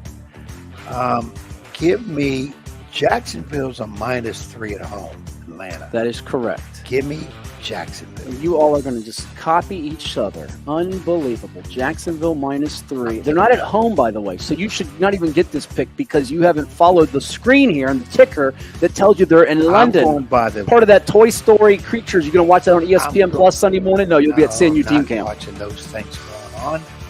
The Toy Story, that's for kids. That's the game. He's got to watch it on ESPN Plus. They're going to be like little cartoon characters. But you're not paying attention to our ticker here. Okay, so you're going why with does the mine Jags say at Jacksonville? Because your phone's messed up. See, it says in London. Atlanta 2-1 versus Jacksonville 1-2. That's why. Pay attention. But Jacksonville's wearing a home uniform, so. No wonder third grade was the best 9 years of your life. Don't use my lines. That's what you did. That's right. Yeah. So you're taking the Jaguars in London regardless. I'm going to take them. I'm a little hesitant. I forgot I was in London, but foreign games. Ooh, I'm going to take them. Well, you and Bruce agree because look at the picks on the screen now. Bruce is going Jacksonville -3, Houston +3. He's taking the Texans against the Steelers at home, going against Mike Tomlin, the Denby High grad William & Mary product, who's won back-to-back over the Raiders and the Browns. Not always trustworthy picks out of the AFC, Raiders and Browns. And he's going with Baltimore +2. It is 1.5 in some places, but we'll give it to Bruce at +2. So I get to go first here, and you know where I'm going, right? I'm going with over-unders because they've just been royally destroying me. 39.5 is the total for the Saints. He's already coughing over it. He can't believe I'm going with this. Saints and the Buccaneers. 39.5. He's like, this guy's like a degenerate out here. No, I'm going under because there's been 10, according to my sources in the desert, the wise guys out there with Brent Musburger, now of VEASAN, used to be of CBS, as I do the old eyes trick. My dad loves that. 10 straight covers on the under for the Saints. And I think the Bucs can't score a lot of points with Baker Mayfield. Did you watch him Monday night? He was spitting up all over himself. He does have two good receivers in Chris Godwin and Mike Evans. Give me under 39.5 for Saints Bucs. That's pick number 1. Pick number 2, I was going to go Jags in London, but you guys stole it, and I can't take it. You and Bruce can take the same pick, but you and I can't take the same pick. So I'm going to go to another game here, and that game is going to be none other than the Buffalo Bills and the Miami Dolphins. You say you're going with that game? Really? And, yeah, I'm going to go with that game. Dolphins and Bills, -3 for Buffalo. It's 2.5 in some places. No, Miami just scored 70 last week, but that's all the reason to fade them this week with Tua and company. The Bills defense will take care of business. Give me Buffalo -3 for pick number 2. You, sir, are up the last 2. I'm going to go Dallas -7 over New England. Okay. I'm tempted. Why not? Kansas City -8.5 over the hapless New York Jets. Okay, so repeat those two if you can for those. I'm going Dallas with the -7 over New England. Which I'm making sure that's correct. Make sure it's correct. It's 6.5. Would you like it at 6.5? I'll take 6.5. I'm going to be nice to you. All right, it's about time. And He's wearing this. I have to be nice to him at some point, ladies and gents. I've been have- so mean throughout the show. I have Kansas City 8.5 over the Jets. That's a lot of points to lay, but you're going with it. You're going with the big number. Going with the big number, huh? Watch Zach Wilson pull an upset out of his hat. Yeah, you're going with it. All right, so there you go. And my last selection, I'm going to go Chargers -5 here. I think they will take care of business. They got a couple of injuries, but the Raiders, is Jimmy G even playing? Do we know? I think he is. He's been in concussion protocol. We know Chandler Jones is not playing. That guy's gone. Former Cardinal has gone off the deep end. We do wish him all the best. Come on, Chandler. He's a little out there right now, a little lost. But I think the Chargers offense, despite Brandon Staley's strange decision-making and play calling, I think will get the job done here for them in that ballgame. So there you go. So to recap it, we're going to go with, again, on the picks, Edward Young, the coach, is taking the Jacksonville Jaguars -3. The Dallas Cowboys -6.5. I'll take that as 2. And he's also going to go with the Kansas City Chiefs -8.5 with Derek Nottie at Ocean Lakes High on the defensive line. I'm going with under 39.5 Saints and Bucks. Buffalo -3. Chargers -5. And Bruce, to recap, Jaguars -3. Texans +3. And Ravens +2. Those are the picks right here. One more segment to do on this edition of 757 Saturday Sports Talk with Hatfield and Young from the Plex. As you see, Steve Melewski is going to join us next from MASN about the Orioles and the Tides. It's all coming your way here in just a little bit. Right here, it's Hatfield and Young from the Plex. Like, share, and subscribe to our YouTube channel with the Virginia Beach Sportsplex. It's also streaming on beachsportsplex.com, on X, as well as on Facebook. But right now, we're going to take time out and hear from a couple of our sponsors at the Plex as we get you set for the final segment of the show. And that's going to include Chicho's Pizza as well as Zoop, and hear from some NFL legends too. It's all coming your way.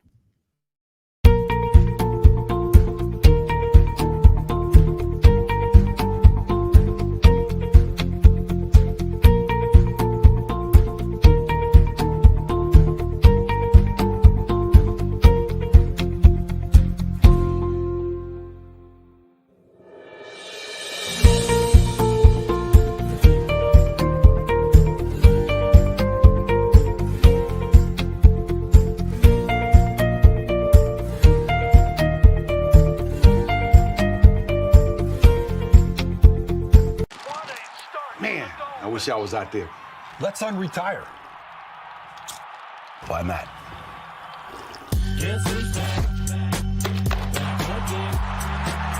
Ready, Moss. Dan Marino? You alright? Hey, Grandpa! Grandpa? I still got it. 22. 22.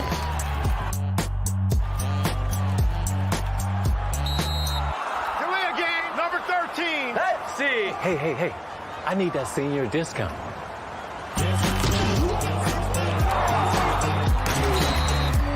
That's the game. Mr. Marino, you mind if I take a selfie? Thank you. I'm good right here, bro. Unretirement? Who'd be dumb enough to do that?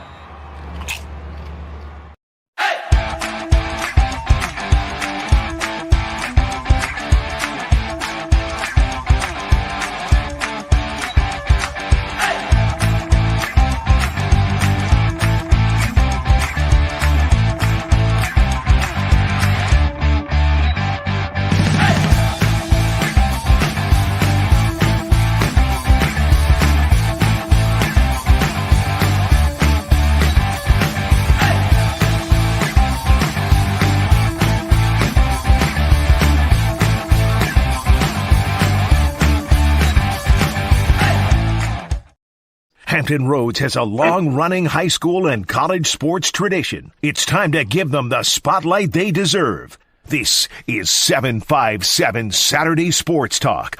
Here are Matt Hatfield and Coach Ed Young.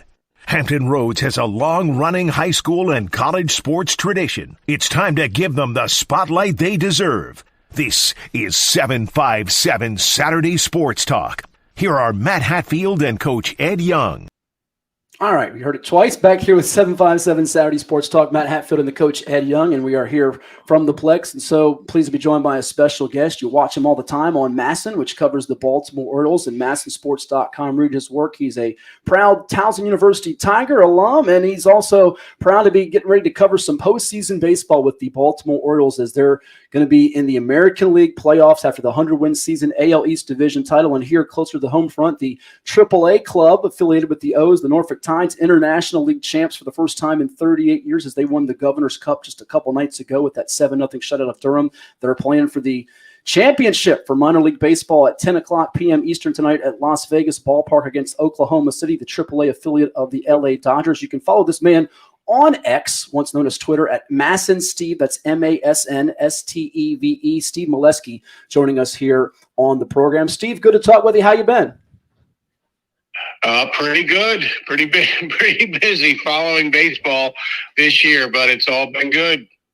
Well, it's an exciting time if you're an Orioles fan. You know, it's funny. Ed was at the ball game the other night at Harbor Park. I got a chance to watch a little bit of it online, but the O's are the first team to win 100-plus games in a 3-year span after having 100-plus 10 losses during that span.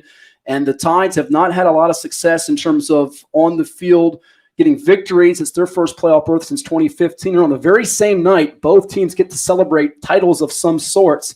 I'm not sure what the odds would have been for those in Vegas where the Tides will be playing tonight, but it was probably a long shot in most people's eyes and a very memorable night for those that are fans of both clubs. Well, it was a special night for the organization, and it happened within like a half hour of each. I think the Orioles game ended first. The Tides were scoring more in the bottom of the 8th at home to beat Durham, and so that's pretty special achievement for both. And I think any Oriole front office person would mention how wonderful the farm has been this year, and especially Norfolk sending players there and the job that Buck Britton and the staff there did. I mean, Jason Rodriguez was really struggling in May, went back to Norfolk and came back a different guy. And so it seems just about every pitcher or player who was called up was ready to play and help in Baltimore. And that's a real credit to Tides and what they did this year. Hey, Steve, Ed Young here. Yeah, I was at the ballpark for game 1 and 3, the opener and the clincher. A lot of excitement, tons of people. Heck, it took me an hour and a half to get the car parked at Norfolk and that Harbor Park, and that never happens. But the excitement was there, and I'm impressed. And I do go to Oriole games. Of course, I'm a big Yankee fan, and this is my year to cry. But I'm very excited about the Orioles, and my allegiance now goes to the Orioles because they were number 2 for me. But now that they're in the playoffs, I'm going to put them 1. My question is this. The first thing I think about, and my partner that I was there with, at the game, we're talking about baseball. And I said, Jim, you know, there's a lot of talent down here. Where are they going to fit in Baltimore? Question number 1 is, you know, how that talent's going to fit in. And number 2, will eventually teams that win a lot, the lower income type teams, they can't really suffice to pay their players down the road. Will Baltimore be a victim of that, you think, or they're going to be able to figure it all out and pay those guys that they need? Because they do have a ton of really good young players. Yeah, that's two really good questions there. I mean, the first part is it's having too much talent is never a problem. You'll figure it out. And so they will. But they certainly do have a crush of young talent ready to emerge at the majors, and guys we haven't even seen yet, like Jackson Holliday. And then you got this young catcher, Samuel Basayo, rose to Bowie this year, and he's already a top 50 prospect. And Chase McDermott was named their pitcher of the year today by the Orioles, and we haven't seen him yet. So, yeah, how are they going to fit them all in? This winter, I would expect there could be some deals made involving young players. So that could be one way. I mean, you really use your farm two ways. You use your farm to bring those players to win at the major league level, and you use your farm to make deals to bring players to win at the major league level. So those will be the avenues. And, long term, you hope they can sign and keep most of these players.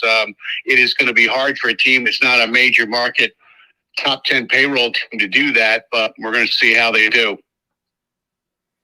Well, Steve, looking at the matchup for tonight for the Tides before we get back to the Orioles, taking on this AAA affiliate of the Dodgers in Oklahoma City, and some wondering if this is just a preview of what might happen in the Fall Classic, perhaps an Orioles and Dodgers World Series there in October, although the Braves will certainly have something to say about it in the National League, and some other teams in the American League can definitely contend, including the defending World Series champs in Houston if they're able to get in. But as you kind of size up the matchup, a lot of people thought after the Tides had clinched that berth in the first half with some of the call-ups that the Orioles had, the team wasn't going to be the same. But here they are. We watched them the other night. As Ed had mentioned, and you had brought up, Jackson Holliday hits the home run. Kobe Mayo goes 4 for 4. What's kind of the feeling of this game tonight where the Tides have so much mojo going for them against a very good squad they're facing for the title? Yeah, I don't really know much about Oklahoma City, or I don't even know who the Tides are going to pitch yet. We haven't heard about any of that. So I think it's just a bonus, really. To me, the real title was to win the International League. That's the league you competed in all year. Durham had won it 2 straight years. And so the Tides ended that reign, and they did it in such impressive fashion, having to win the last 2 games. So many top 100 prospects, so many award winners. Jackson Holliday today named the Orioles Player of the Year. Earlier was Baseball American Player of the Year. And you could look at Kobe Mayo's stats and say they're about as good as Jackson. He didn't win any of those awards, but he had a remarkable 3 games I saw, 7 RBIs, I believe, and 4 in the final game. So Mayo has just been remarkable this year. Yeah, he is the player with the best OPS this year on the Oriole farm, and Kobe Mayo. So tonight, to me, I don't care what happens. Just me personally, the Tides have had an incredible year. Get one more win, yeah, that'd be cool. It's not going to mean that much, really. And we're going to look back years from now and say they were the International League champions. I think it's a good point. I mean, it's gravy at this point with what they've accomplished. And as you look at this current group of Orioles with some ex-Tides, you got names like Rushman and Mountcastle and Westberg and Henderson that are certainly standouts. As they get lined up for the playoffs coming up, I got 2 thoughts for you, and I'll turn it back to Ed here. Thought number 1 is, with the way the postseason's structured, correct me if I'm wrong, it's basically you don't get the automatic lower seed as if it's a 6 seed if they were to beat a 3 seed for the wild card rounds. They're going to take on the 4-5 winner, which will be Tampa Bay against whoever the 5 seed is, perhaps Toronto. Is that correct, or do I have that wrong? No, that's correct. They don't reseed, and right. They put a premium on winning your division, so Minnesota is going to be a 3rd seed, even though Tampa Bay will have a better record. Right. Will have to be relegated to the 4th seed. So, I mean, the way I look at it is some fans were calling my radio show last night saying that's not fair. And it's like, okay, well, if you're going to win the World Series or get deep into the playoffs, you're going to have to beat good teams along the way. And so the Orioles may face the second winningest team in the first round. That's just the way it is. And they have beaten the Rays all year, and that won't get them anything now. They'll have to do it again if it's those 2. So you're going to have to beat some stud teams, and that's the way it lines up right now. Toronto's 5. We'll see if that holds, and then it'll be an all AL East matchup in the ALDS. As far as the pitching rotation lining up here for manager Brandon Hyde, we know about in the bullpen, which has been so outstanding all year long with Bautista in the 9th until he got hurt. Cano has really assembled and taken on that role here in his absence. What are you kind of looking at forecasting potentially for games 1, 2, 3? How do you think the rotation may look for the O's as they go into that postseason matchup? I could just guess at it, and I'll guess it'll be Bradish, Grayson Rodriguez, and Means. That's who I think are their 3 best right now, and I think that's how they'll line them up. It could be a different order, but I think Bradish, Grayson, and Means, and then we'll see. They're going to need a 4th. Is it Gibson? Is it Kramer? Is it Flaherty? I think you got 3 guys. Pick one of the 3. And so I would take Kramer, and then maybe one or both of those other pitchers in your bullpen for the ALDS. All right, we're talking with Steve Melewski. He of MASN. Go check him out, masnsports.com. Give him a follow on X or Twitter at MASN Steve, our guest here on 757 Saturday Sports Talk. Ed? Hey, Steve, one thing as we're talking about all these young prospects, if there's a weakness with the Orioles, I would think pitching, which really is everybody's weakness for the most part. That perhaps, as we talked earlier about maybe packaging some of these young players for pitching, if people want to give up pitching, not many people do. Your assessment on that, and my first question to you about overall Oriole pitching, especially as we go into playoffs. And then it's been better late in the year. The rotation has really kicked it in here the last week or two. And really in the second half, it's been trending up. And I think the team ERA is like 3.93, which is its lowest point of the year. And so if you were a little higher than that, 3.8 or 3.7, you'd be in the top like 3 or 4 in the American League. So I think we're going to see a lot of national pundits say on the eve of the playoffs, the Orioles don't have enough pitching. And that could prove true, but it hasn't been the case the last couple of months to me watching it. Rotation has been pretty solid for a stretch now, a long stretch. And if they had PLEX, the bullpen would really be ready, but they don't. So but that's going to be a key question for the postseason. Can they win close games without Felix Bautista if he can't go? And he's been throwing, but we haven't seen him in a game yet, and there's only 2 games to go. So it just might be doubtful that there's anything's going to happen with him in the postseason. Steve, that was my next question. Do you think maybe the Orioles, obviously seeing what he can do right now, no real need to throw him in the bullpen right now, but activated possibly for playoffs? I think they've been hoping a long shot will come true. We might hear more from Mike Elias. He's supposed to talk to reporters later today at Camden Yards, and maybe he'll have a definitive answer, yes or no, on that. But we're just guessing right now. He's been throwing, but I mean, you haven't pitched in a game yet. To me, it's a real long shot. Now I'm going to get off the game a little bit. Thought just came to my head.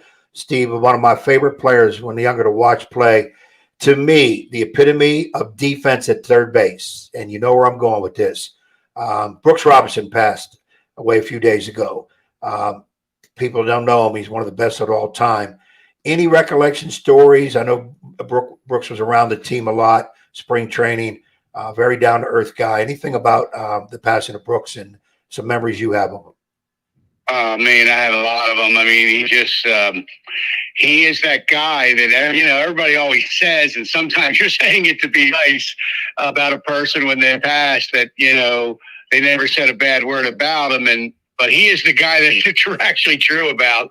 I mean, I'm 63. I've met so many people in and around the Orioles and Birdland and in Maryland and beyond who met him.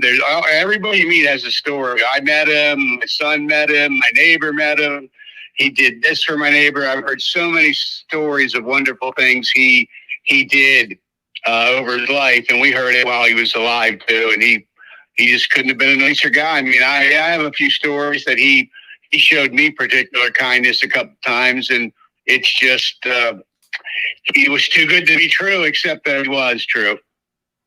Yeah, it's funny, Steve, because listening to some of the conversations, if you're doing a Mount Rushmore, and I know Tony Kornheiser, you know Tony very well from ESPN, PT, all that, and on his podcast, he talked about doing a Mount Rushmore of O's greats, and how do you narrow it down to 4? Because you got so many greats with Brooks and Murray and Palmer and Cal Ripken, and you're going to leave somebody off on that great quintet, Frank Robinson as well, and he's just one of the all-time greats, and you just see the outpouring and emotion. I know the other night on TV I saw Jim Palmer, part of the MASN crew, was getting teared up, and just you see how much he meant to people, right? Well, exactly. Yeah, it was just an emotional day on Tuesday, and that news hit like a ton of bricks. And those of us who are a little older and grew up watching him play, it was a tough day. And I mean, it just was. I don't know how else to describe it, but I look at it like the world had 86 years with Brooks Robinson. I had 63. I didn't know him for my first year on Earth, but I knew him for quite a lot of that. And he came down from a higher league, I think Sparky Anderson said. And those highlights they showed, it's remarkable, his defense, because he was never He didn't have the best arm. Even he would say that. He didn't have the quickest feet. He was not a fast runner. He didn't have attributes like, say, Gunnar Henderson has, but he made all the plays, and he was the best third baseman. It was preparation. It was hard work. He was always in the right place. He scouted the other hitters. He just knew and prepared himself so well that when the game started, it was a great third baseman, even if he wasn't the best athlete on the field. So well put. Well, that's Steve Melewski, he of MASN and MASNsports.com. Go read his work. Follow him on Twitter, or X as it's now known, at MASN Steve. And I'll watch him and the whole team from MASN as he gives you all the great coverage for the Orioles. It's a very enjoyable time if you're a fan of the Norfolk Tides, who play for the championship tonight. Already the IL title winners, as they're taking on the Dodgers AAA affiliate Oklahoma City in Las Vegas, and the O's getting ready for the American League postseason coming up in a week. Steve, thank you so much for the time. All the best. We look forward to catching up with you down the road. Enjoy the postseason. All right. Thank you guys very much. Thanks, Steve. That is the one and only Steve Melewski with us here on 757 Saturday Sports Talk from the PLEX, as we give you some conversations and stories about the O's. Remember the great Brooks Robinson, who is one of the all-time greats, and hard to believe he's gone. I know there's been so many tributes that have come out about him, and he's one of the best players to ever play the sport, and third baseman defensively, like he said, just an all-timer. He's the best I've seen. I never saw him live, but I saw him on TV countless times, of course, against the Yankees, and he always killed my Yankees with his plays. And Steve was right. He's not a guy tremendously quick, fast, whatever, so smart, knew how to play players. He just made the play, quick hands. Know how to make a play, and he was a pretty good hitter. A lot of people don't remember that about him. He was a guy you hated to see coming up, especially in the clutch. Had the long ball, hit to the opposite field. Just a heck of a baseball player. Yeah, before we finish up the show here, and again, you can always comment, like, share, subscribe on our Virginia Beach Sportsplex YouTube channel. The potential rotation he mapped out for us, which I think is right on point here. Kyle Bradish for Game 1, Grayson Rodriguez, who was in the Tides organization as far as playing for them as earlier this year. Game 2, potentially John Meads, potentially Game 3, which gives them a Gibson, Flaherty, Kramer situation for the O's here as they move into a Game 4 of a series. What's your feeling on that with the O's and their outlook for the playoffs? Because I do feel like their pitching, which was a major concern around July, August, do they have enough? They went out and got Flaherty from St. Louis. I don't know that it is as big a concern because Houston's taken a step back. Toronto, you wonder about once you get past Chris Bassett, and they're not deep as far as games 3, 4, 5. Tampa Bay, they don't have McClanahan in the rotation. He's been hurt. They got Savale from the Guardians. And Texas, they had 2 of their big-name pitchers go down this year. They went and got Max Scherzer. He's on the shelf. DeGrom, he's hurt. It looks like Seattle would have the best pitching if they get in, which right now they're probably the long shot to get that last wild card. I don't know if it's as big of a worry as it was for O's fans, say, a month and a half, 2 months ago. Yeah, I think Baltimore's pitching right now as good as anybody. Means coming back. He was the ace a couple years ago to Tommy John surgery. That's going to help them. Also, you're going to see in the playoffs, as most teams do, especially best of 5, going to push some of those starters in for a possible inning or 2 out of the bullpen, which can make it a little stronger. Baltimore's important because if Batista doesn't come back. They have was it Cano? Mm-hmm. They have him in there. He's a definite bona fide reliever. But they'll put a couple of those guys. Flaherty come out of the bullpen. Gibson's a veteran. He could probably throw a couple innings in there. And, of course, as baseball's done the last couple of years, you don't see guys going 8, 9 innings. You just don't see that anymore. They usually want your starters to give me 5 good innings, and then it puts more emphasis on your bullpen arms. And then that way you can bring back a starter a couple, 3 days rest, bring him back quicker. But I do agree with what Steve had said, that Baltimore's pitching right now, though a week league earlier, could be a strength for them and as good as anybody in the playoffs. And I also agree with this. All the pundits, the word you use, they're talking about Braves, to win the World Series, possibly Dodgers in there.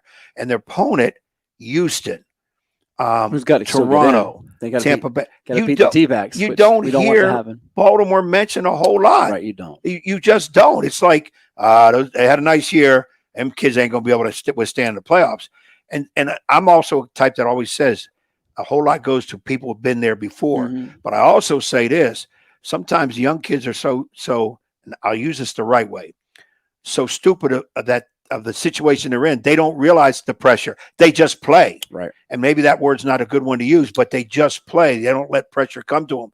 And that's what Baltimore has. That's that advantage of youth, that they just go out and play reckless baseball, and look where it's got them, over 100 wins. I think they have enough arms, even without Batista, between Colomb and Ballman. They got Fujinami from the A's who came into the pen. He's sort of add them a little more depth. So I think they'll be all right in that respect. And they are hitting better with runners in scoring position. They went through a little bit of rocky patch where they didn't. I think they're clutch at getting those late rallies together. They can come back from a deficit. No, I think lead is too big or too small for teams in this postseason when you have offenses like Texas and theirs, potentially Houston, and we know about Toronto, the National League. Yeah.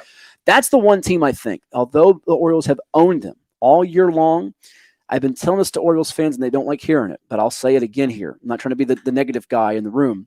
And I think whatever happens in the playoffs, much like Steve said about the Tides tonight, it's gravy. If you don't win this game tonight, you take it as a bonus. Especially in one game. It's a one game. And I don't like that. We could have gone into that. And I think Steve talked about it with some of the callers on his radio show. I hate the situation. Go reseed, lower seed. I don't like that at all. But it's a rant for another time. I will tell you this, though. I feel like Toronto, if they see Baltimore, it reminds me a lot of San Diego last year when they saw the Dodgers. Everybody said, the Dodgers, they dominate them. There will be something to prove for the Blue Jays, who have not had a great year in this little run the last few years with all those sons of great players like Guerrero, Bichette, Biggio. I think they'll be motivated to go beat an O's team that doesn't have a lot of postseason pedigree and experience in its starting staff, and that could be a dangerous matchup. So I think they match up better with Tampa Bay, which, by the way, for the Rays, if you look at Tampa Bay, with Raynaud syndrome, the Rays closer, Fairbanks, that's a big factor. In the cold, if they see him late in the game, I think that could be advantage Baltimore if they see them in that playoff matchup. So keep that in mind. Yeah, I agree with you on there. You look at, Tampa Bay's so smooth. They're really dealing with a lot of injuries. But no Brendan Lau, by the way, from Nance Minerva High School. He's out. Injuries galore. Yeah. They have some way pieced it together with that pitching staff, even with the Durham team. Yeah. They've got some arms down there that aren't bad. And maybe they can bring up a guy or two if they need them as they move into the playoff situation. But Toronto is that team that scares me. And I said all along, I would say I want Baltimore, but Houston is the team I picked. But they're not a definite, if I'm not mistaken. They've not made it yet. If they get one more win over Arizona and Seattle was to lose to Texas, I believe that would clinch them for tonight. Okay. But you have the Mariners and Rangers going head to head here, and it's still up in the air. And my D-backs are not even clinched as he's wearing this hat. By the way, this is probably the most difficult day of him to do the show. And it's ruined my day. I won't be able to do what I need to do today the way I want. My agent's going to hear from me, and probably this guy won't be on the show next week. I'm going to seek a one-show suspension for him. We'll see what happens. We'll talk to you in October. We want to thank again Steve Melewski from MASN for coming on the show. He was terrific. We also thank the interview guests such as Tyler Noe of the Cox Falcons, Chris Higgins, a.k.a. Napoleon Dynamite of Atlantic Shores. And that's going to do it here for this edition of 757 Saturday Sports Talk from the Plex. Do you want to hear one more time from either Daryl or Bird Gang? What do you want to hear as we sign off? Yeah, man, let's go back to Portsmouth. That's a great place to be. Here we go. One more time before we sign off.